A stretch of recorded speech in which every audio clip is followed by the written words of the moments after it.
Hello students, this is Priyanka and welcome to the channel. In the previous lecture I have discussed about chemical formula, formula of elements, formula of compounds and rules for writing chemical formula.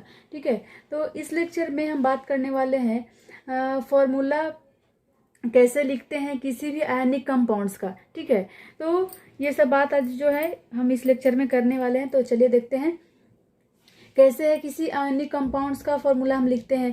तो जैसे देखिए, ionic compounds को लिखने के लिए ionic compounds आप जान चुके हैं कि क्या होता है कि जब भी आयनिक कंपाउंड्स का कंस्टिट्यूएंट जो होगा वो आयंस होगा.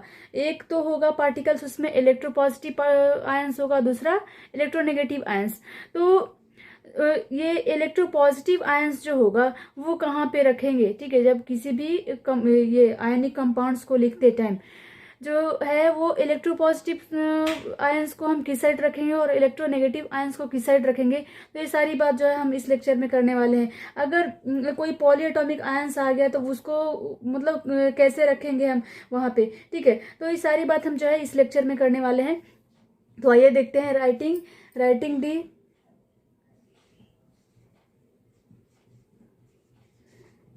formula of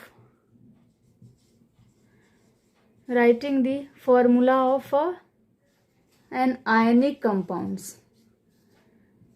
compounds का फॉर्मूला हम कैसे लिखेंगे. ठीक है, तो जैसे देखिए, आप जो है एग्जाम्पल से समझिए. आप देखते हैं H2O लिखते हो आप. ठीक है, NH4Cl लिखते हो. तो ये सारा चीज जो है इसको हम H2O को OH2 कहीं पे लिखे हुए देखे हो नहीं. ये अमोनियम क्लोराइड को ClNH4 ऐसा लिखा हुआ देखे हो कहीं नहीं. तो ऐसा क्या है कि हम इसी तरह से H2O ही क्यों लिखते हैं, OH2 क्यों नहीं लिख सकते. तो ये सारा जो है वो रूल्स पे बेस्ड है. तो देखिए इसको हम समझते हैं. तो इसमें क्या करना है कि फर्स्ट जो रूल होता है उसमें क्या होता है कि जो भी आयंस प्रेजेंट होता है किसी आयनिक कंपाउंड्स में उसका कंस्टिट्यूएंट पार्टिकल्स क्या होता है, आयंस होता है. तो आयंस को किस प्रकार हम व्यवस्थित करेंगे. तो जो इलेक्ट्रोपॉजिटिव आयंस होगा उसको क्या रखेंगे हम लोग, लेफ्ट साइड में रखेंगे. इलेक्ट्रोपॉजिटिव आयंस को लेफ्ट साइड में रखेंगे और इलेक्ट्रोनेगेटिव आयंस को क्या करेंगे हम लोग, राइट साइड में रखेंगे. तो फर्स्ट में क्या करना है, इलेक्ट्रोपॉजिटिव आयंस को left side and electronegative ions को राइट साइड में रखना है. सेकंड स्टेप में हम क्या बढ़ेंगे, तो जो भी आएगा हमारा पॉलीएटॉमिक आयंस. ठीक है, पॉलीएटॉमिक आयंस का मतलब जैसे जिसमें एक से ज्यादा एटम, जिस भी आयन में एक से ज्यादा एटम्स प्रेजेंट हो उसको क्या बोलेंगे हम लोग, पॉलीएटॉमिक आयंस बोलेंगे. ठीक है, तो जैसे OH में भी क्या है, एक तो ऑक्सीजन का एटम है और दूसरा क्या है, हाइड्रोजन का एटम है. तो ये भी एक से ज्यादा एटम्स इसमें प्रेजेंट है. तो ये भी होगा क्या, पॉलीएटॉमिक आयंस. तो पॉलीएटॉमिक आयंस को क्या करेंगे हम लोग, तो इसको एक ब्रैकेट के अंदर इनक्लोज कर देंगे. ठीक है, पॉलीएटॉमिक आयंस को ब्रैकेट के अंदर रखना है. फिर क्या करेंगे उसके बाद सबका वैलेंसी लिख देंगे. पहला स्टेप में क्या किया, इलेक्ट्रोपॉजिटिव आयंस को लेफ्ट साइड में, इलेक्ट्रोनेगेटिव आयंस को राइट साइड में. उसके बाद अगर पॉलीएटॉमिक आयंस कोई आ गया, ठीक है, तो उसको क्या करेंगे हम लोग, उसमें ब्रैकेट डाल देंगे. ऐसा ही नहीं लिख देंगे. जैसे अगर हम ये बना रहे हैं कैल्शियम हाइड्रोक्साइड CaOH होल 2, ऐसे तो ये इसका फॉर्मूला ये लिखते हैं, ऐसा नहीं लिखेंगे हम CaOH2 ऐसे तो लिख सकते हैं. अगर ब्रैकेट नहीं डालेंगे तो ये गलत हो जाएगा हमारा. ठीक है, तो क्या करेंगे, अगर पॉलीएटॉमिक आयंस आ गया है तो उसको क्या करेंगे हम लोग, ब्रैकेट के अंदर इसको इनक्लोज कर देंगे. ठीक है, अब जो है थर्ड स्टेप क्या हो जाएगा हमारा, सबका वैलेंसी जो है उसके नीचे लिख लेंगे. उसके बाद क्या करेंगे, अगर कोई वैलेंसी ऐसा है कि कटने लायक है, जैसे अगर किसी का वैलेंसी, किसी भी इलेक्ट्रोपॉजिटिव आयंस का और इलेक्ट्रोनेगेटिव आयंस का, इसका वैलेंसी मान लीजिए कि 2 है और इसका वैलेंसी क्या है, 4 है. तो क्या हो जाएगा, ये एक दूसरे से क्या हो जाएगा, रिड्यूस हो जाएगा. जैसे इसका 1 हो जाएगा, 2 से काट देंगे तो, और ये 2 हो जाएगा. अब इसके बाद क्या करेंगे, वैलेंसी को अगर कटने लायक होगा तो रिड्यूस करेंगे. ठीक है, अगर जैसे कॉमन फैक्टर इसमें क्या आ रहा है हमारा, 2 आ रहा है. ठीक है, अगर 3 है किसी का रहेगा और किसी का 6 रहेगा, मान लीजिए ऐसा कोई रहेगा तो इसमें क्या करेंगे, इसमें फिर कॉमन फैक्टर कौन सा है, 3 है, तो 3 से रिड्यूस कर देंगे. यहाँ पे क्या आ जाएगा हमारा, 1 आ जाएगा, यहाँ पे 2 आ जाएगा. ठीक है, तो अगर कोई जो वैलेंसी है वो कॉमन फैक्टर में आएगा तो उसको क्या करेंगे, हम रिड्यूस कर लेंगे, और उसके बाद क्या करेंगे, फिर से वैलेंसी को क्या कर देंगे, क्रॉस ओवर कर देंगे, और क्रॉस ओवर करने के बाद जैसे ही क्रॉस ओवर करेंगे हमारा आयनिक कंपाउंड्स का फॉर्मेशन हो जाएगा। ठीक है, तो इस तरह से हम लोग क्या करते हैं, किसी भी आयनिक कंपाउंड्स को के फॉर्मूला को लिखते हैं। तो ये है हमारा रूल फॉर राइटिंग के आयनिक कंपाउंड्स। ठीक है, rules for writing formula of an ionic compounds, इस तरह से हम लोग फॉर्मूला इसका लिखते हैं। तो चलिए फर्स्ट स्टेप में चलते हैं। स्टेप नंबर 1, स्टेप नंबर 1 में हमारा क्या आ जाएगा, तो स्टेप नंबर 1 में हम क्या लिखते हैं, तो right the symbols, right the symbol of the formula, right the symbol of the formula of the ions, ions क्या करते हैं, right the symbols of the formula of the ions of the compound, of the compound side by side, side by side with positive ions on the left side, on the left side, and negative ions on the right side। Negative ions को क्या करेंगे हम लोग right side में लिखेंगे और positive ions को हम लोग लेफ्ट साइड में लिखेंगे। ठीक है, सेकंड स्टेप में क्या करेंगे हम, सेकंड स्टेप में जो है वो किसी भी पॉलीएटॉमिक आयंस को क्या बोले थे, किसी भी पॉलीएटॉमिक आयंस को ये ब्रैकेट के अंदर इनक्लोज कर देंगे। तो enclose the polyatomic ions in a bracket, एक ब्रैकेट के अंदर इसको क्या करेंगे, डाल देंगे। ठीक है, उसके बाद थर्ड स्टेप में क्या करेंगे, सबका वैलेंसी लिख लेंगे हम लोग। Write down the valency, write down the valency of each ion,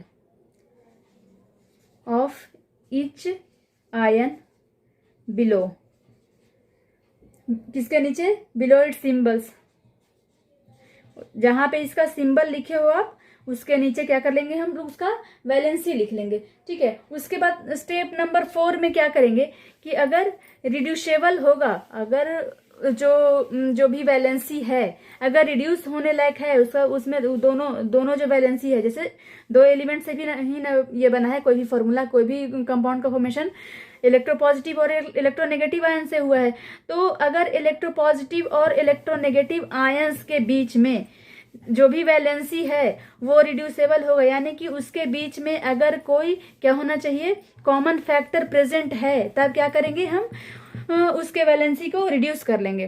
तो फोर्थ स्टेप में हमारा क्या हो जाएगा, reduce the valency, reduce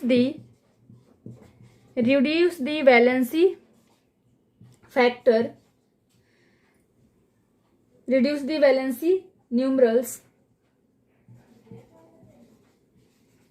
numerals to a simple ratio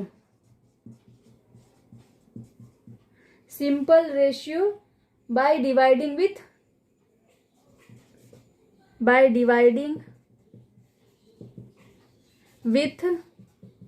common factor, उसके कॉमन फैक्टर से डिवाइड करके उसको जो है सिंपल रेशियो में ला देंगे। ठीक है, अगर रहेगा तो, नहीं रहेगा तब तो जरूरत ही नहीं है करने की, अगर रहेगा वैसा तो तब क्या करेंगे हम लोग इसको डिवाइड कर लेंगे, तब स्टेप 4 जो है एप्लीकेबल होगा। स्टेप नंबर 5 में क्या करेंगे हम, कि क्रॉस ओवर दी वैलेंसी,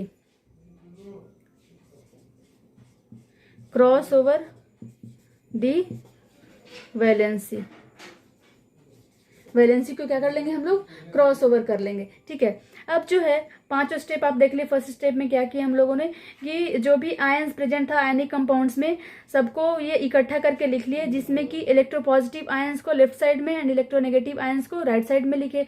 उसके बाद क्या किए, जो भी पॉलीएटॉमिक आयंस उसमें प्रेजेंट है तो पॉलीएटॉमिक आयंस को क्या कर लिए हम लोग, ब्रैकेट के अंदर इनक्लोज कर लिए। उसके बाद इसका जो भी वैलेंसी था उसके नीचे लिख लिए। वैलेंसी के बाद क्या किए, अगर कोई कॉमन फैक्टर प्रेजेंट है उसके वैलेंसी में तो उसको हम लोग रिड्यूस कर लेंगे। उसके बाद क्या करेंगे हम लोग, उसके बाद जो है उसके वैलेंसी को क्रॉस ओवर, जैसे केमिकल फॉर्मूला लिखने के टाइम में किए थे कि वैलेंसी को क्रॉस ओवर कर लिए, उसी तरह से इसमें भी वैलेंसी को क्रॉस ओवर कर लेंगे। तो जैसे एग्जाम्पल से समझिए आप, ये हम लिए हैं अमोनियम आयन, अमोनियम आयन लिए हैं।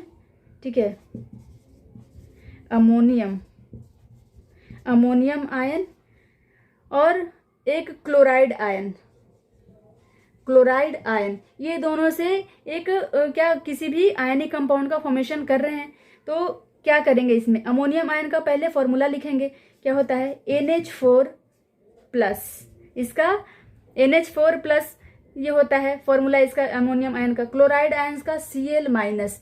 तो यहाँ पे वैलेंसी भी आप देख रहे हो कि वैलेंसी भी लिखाते ही जा रहा है इस पे, प्लस 1 यूनिट पॉजिटिव, यानी कि इसका वैलेंसी +1 एंड इसका वैलेंसी क्या है, -1।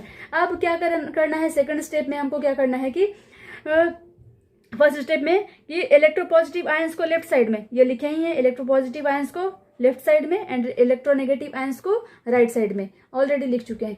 उसके बाद पॉलीएटॉमिक आयंस इसमें प्रेजेंट नहीं है, तो नहीं है तो इसको छोड़ देंगे ऐसे ही। उसके बाद इसका वैलेंसी लिखना है, तो इसका वैलेंसी क्या है, +1, 1 1 लिखो ऐसे 1, इसका भी वैलेंसी क्या है 1।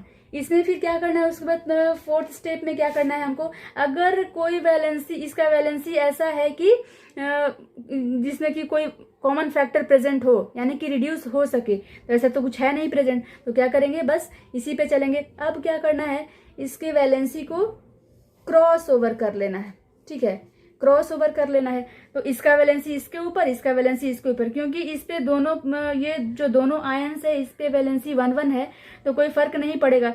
तो ऐसे कर लेंगे NH4Cl, 1 1 है तो कोई फर्क पड़ने वाला नहीं है, तो क्या कर लिए हम लोग, NH4Cl। ये है हमारा आयनिक कंपाउंड का फॉर्मेशन हो गया। इस तरह से हम लोग फॉर्मूला लिखते हैं किसी भी आयनिक कंपाउंड्स का।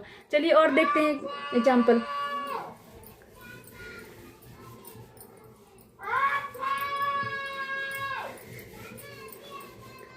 अब जो है वो लिए हैं हम बेरियम और नाइट्रेट, बेरियम, बेरियम और नाइट्रेट। बेरियम का क्या हो जाएगा सिंबल, इसका फॉर्मूला क्या हो जाएगा Ba। ठीक है, और इसका क्या Ba2+ होता है, और ये क्या होता है नाइट्रेट NO3-। ठीक है, अब जो है क्या करना है, इलेक्ट्रोपॉजिटिव आयंस को लेफ्ट साइड में एंड इलेक्ट्रोनेगेटिव आयंस को राइट साइड में हम ऑलरेडी कर चुके हैं। इसके बाद अगर पॉलीएटॉमिक आयंस प्रेजेंट है तो क्या करेंगे, नहीं प्रेजेंट है तो इसके लिए कोई जरूरी नहीं है कि इसमें हम कुछ करें। अब उसके बाद क्या चलेंगे हम लोग, राइट दी वैलेंसी, वैलेंसी लिखना है। तो इसका वैलेंसी क्या है हमारा 2 है, इसका वैलेंसी कितना है 1 है। उसके बाद कोई भी जो है इसके वैलेंसी में कुछ भी कॉमन फैक्टर जो है हमको दिख नहीं रहा है, तो उसको करने की जरूरत नहीं है। अब क्या करेंगे हम लोग, वैलेंसी को क्रॉस ओवर कर लेंगे। ये वैलेंसी इसके ऊपर जाएगा और ये वैलेंसी जो है इसके ऊपर चला जाएगा। अब जो है इसका वैलेंसी क्या हो गया, ये इसका एक्चुअल वैलेंसी था, लेकिन क्रॉस ओवर करने के बाद इसका वैलेंसी कितना हो जाएगा 1 और इसका वैलेंसी क्या हो जाएगा 2। अब हम क्या लिखेंगे, कैसे लिखेंगे, तो BaNO3(2). ठीक है, BaNO3(2). देखिए इसमें जो है वो हमारा सेकंड स्टेप का जो है कॉन्सेप्ट आया कि अगर पॉलीएटॉमिक आयंस होगा तो उसमें क्या, उसको क्या करेंगे हम लोग ब्रैकेट के अंदर रख लेंगे। इसको हम ऐसे नहीं लिख सकते हैं, BaNO3(2) ऐसे नहीं लिख सकते हैं, ये हमारा गलत हो जाएगा, क्योंकि इसमें नाइट्रेट में क्या है, नाइट्रेट जो आयंस है इसमें एक से ज्यादा एटम्स प्रेजेंट है, तो ये हो गया पॉलीएटॉमिक। ठीक है, पॉलीएटॉमिक को हम ब्रैकेट में लिख देंगे, ऐसे लिखने का कोई तुक नहीं है, ये है जो हमारा गलत हो जाएगा। ठीक है, ऐसे नहीं लिखा जाएगा, हम जो सही तरीका होगा लिखने का वो ऐसे होगा। इलेक्ट्रॉन पॉजिटिव आयंस पहले, इलेक्ट्रोनेगेटिव आयंस बाद में, वैलेंसी क्रॉसओवर। इसके बेरियम के ऊपर क्या था, वैलेंसी 2, और नाइट्रेट के ऊपर क्या था, 1।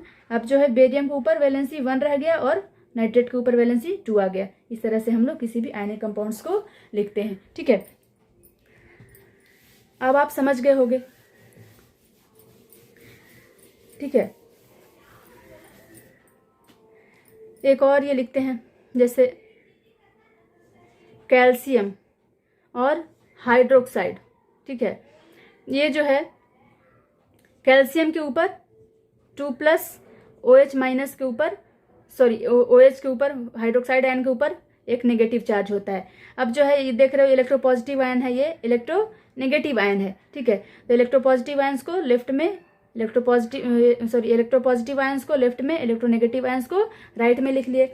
सेकंड स्टेप हमारा क्या हो जाएगा, इनक्लोज करेंगे। अगर पॉलीएटॉमिक आयंस रहेगा तो इसको ब्रैकेट के अंदर डाल लेंगे। ये लिखते टाइम, अभी तो डालने की जरूरत नहीं है, लेकिन लिखते टाइम इसको डाल लेंगे। ठीक है, अब जो है हमारा थर्ड स्टेप में क्या करेंगे, इसका वैलेंसी लिख लेंगे। इसका वैलेंसी क्या है, 2 है, इसका वैलेंसी 1 है। अब क्या करेंगे, इसके वैलेंसी को क्रॉस ओवर करेंगे। इसका वैलेंसी इसके ऊपर, इसका वैलेंसी इसके ऊपर जाएगा। अब जो है इसके ऊपर वैलेंसी क्या आ जाएगा, क्रॉस करने के बाद 1, इसके पास 2 आ जाएगा। क्या लिखेंगे, कैल्शियम, और क्या बोला है, अगर पॉलीएटॉमिक आयंस होगा तो उसको ब्रैकेट के अंदर डालेंगे। ठीक है, तो ये फॉर्मूला, ना कि ये हमारा करेक्ट होगा।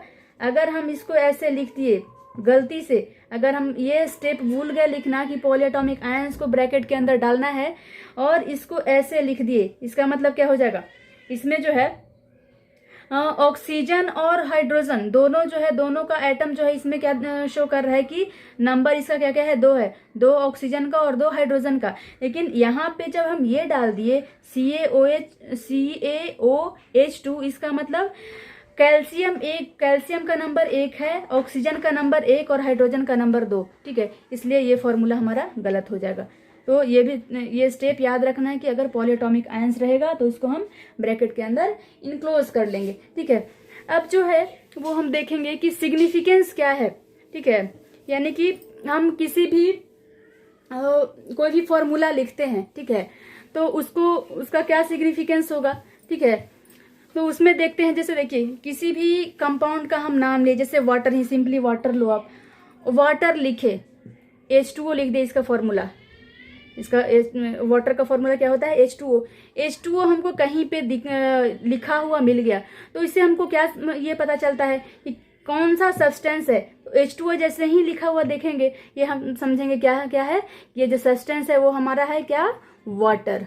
उसके बाद और क्या समझ में आएगा इससे कि और ये क्या रिप्रेजेंट कर रहा है, तो एक मॉलिक्यूल। ठीक है, ये H2O लिखा हुआ है, इसका मतलब क्या है कि ये 1 मॉलिक्यूल है, 1 मॉलिक्यूल नहीं, ये एक मॉलिक्यूल है। अगर 2H2O मिल जाएगा इसका मतलब क्या हो जाएगा, 2 मॉलिक्यूल। ठीक है, तो कोई भी फॉर्मूला, किसी भी कंपाउंड का फॉर्मूला लिखा हुआ है तो उससे हमारा उस सब्सटेंस के बारे में पता चल रहा है। सेकेंड, उसके एक मॉलिक्यूल, यानी कि उसके मॉलिक्यूल के बारे में पता चल रहा है कि कितना नंबर ऑफ मॉलिक्यूल्स है। अगर उसके आगे जो सबस्क्रिप्ट है वो क्या लगा हुआ है, अगर उसके आगे जो नंबर लगा हुआ, कोफिशिएंट लगा हुआ है, अगर 1 है तो इसका मतलब एक मॉलिक्यूल 2 है, इसका मतलब 2 मॉलिक्यूल्स 3 है, मतलब 3, 4, 5 एंड सो ऑन। तो इस तरह से हमको नंबर ऑफ मॉलिक्यूल्स पता चल रहा है कि कितना नंबर ऑफ मॉलिक्यूल्स है। ठीक है, थर्ड में हमको क्या पता चल रहा है, और कि वो 1 मोल को रिप्रेजेंट कर रहा है। H2O कहने का मतलब 1 मोल। ठीक है, 1 मोल वाटर। ठीक है, ये रिप्रेजेंट कर रहा है। उसके बाद और क्या क्या पता चल रहा है कि कौन कौन सा एलिमेंट इसमें प्रेजेंट है। तो इसमें वाटर में कौन कौन सा एलिमेंट प्रेजेंट है, हाइड्रोजन और ऑक्सीजन, यही बात पता चल रहा है हमको। कितना नंबर में कौन सा एलिमेंट प्रेजेंट है यही पता चल रहा है। तो ये सारी बात किससे पता चलता है, एक फॉर्मूला लिखने से। तो चलिए लिख लेते हैं, significance of writing a formula. Significance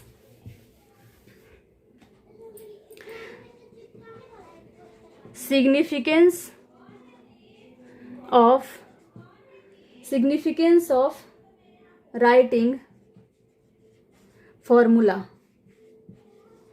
क्या इसका सिग्निफिकेंस हो जाएगा, तो फर्स्ट में ये क्या रिप्रेजेंट कर रहा है, फर्स्ट में क्या बताया कि वो सब्सटेंस रिप्रेजेंट कर रहा है, represent the name of the substance. Name of substance को क्या कर रहा है, रिप्रेजेंट कर रहा है, नेम ऑफ सब्सटेंस। सेकेंड में क्या बताएगा, one molecule, number of molecules of the substance, या one molecule of the substance, one molecule of the substance, उसके एक मॉलिक्यूल को वो रिप्रेजेंट कर रहा है। थर्ड में हमारा क्या बता रहा है कि one mole of the substance, एक उस सब्सटेंस के एक मोल को वो बता रहा है। ठीक है, फोर्थ में क्या हो जाएगा, फोर्थ में वो क्या बता रहा है कि कौन कौन सा एलिमेंट इसमें प्रेजेंट है, name of elements present in the formula, formula में कौन कौन सा एलिमेंट प्रेजेंट है ये भी चीज बता रहा है। ठीक है, फोर्थ में क्या बता रहा है हमारा कि नंबर ऑफ एटम्स, फिफ्थ में number of atoms, number of atoms of each element, प्रत्येक एलिमेंट का नंबर जो है वो बता रहा है कि कौन सा एलिमेंट जो है कितना नंबर में प्रेजेंट है। ठीक है, तो ये भी बता रहा है। फिर क्या बता रहा है, represents definite mass of the substance, उसका कितना मास है वही बता रहा है, क्योंकि जो कौन कौन सा एलिमेंट उसमें प्रेजेंट है और कितना नंबर में प्रेजेंट है। तो अगर H2O की बात करेंगे तो इसमें क्या है, ये इसमें 2 है H प्रेजेंट और 1 है क्या, ऑक्सीजन प्रेजेंट, तो इसका मास क्या हो जाएगा 2 और इसका क्या हो जाएगा 16। तो ये बता रहा है, एक फॉर्मूला बता दी, इसका मतलब क्या है, किसका इसका कितना मास हो जाएगा, तो 18 यूनिट इसका मास हो जाएगा। तो ये क्या बता रहा है, और तो it represents the definite mass of the substance, definite मास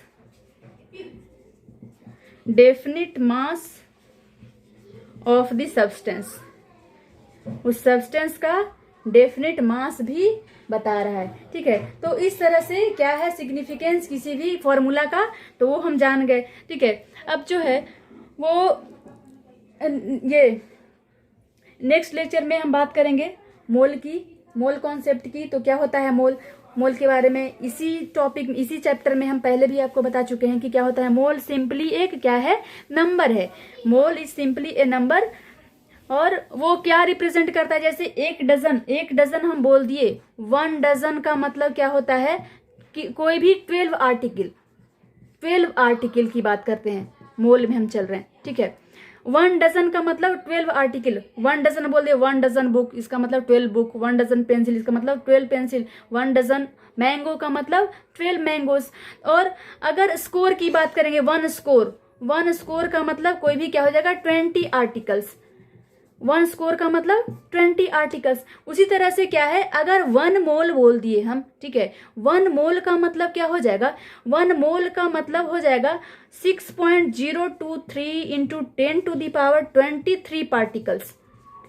ठीक है, अगर 1 मोल बोल दिए हम, 1 मोल से आप क्या समझोगे कि हम कितना पार्टिकल्स की बात कर रहे हैं, तो 6.023 इंटू 10⁻23 पार्टिकल्स की बात कर रहे हैं।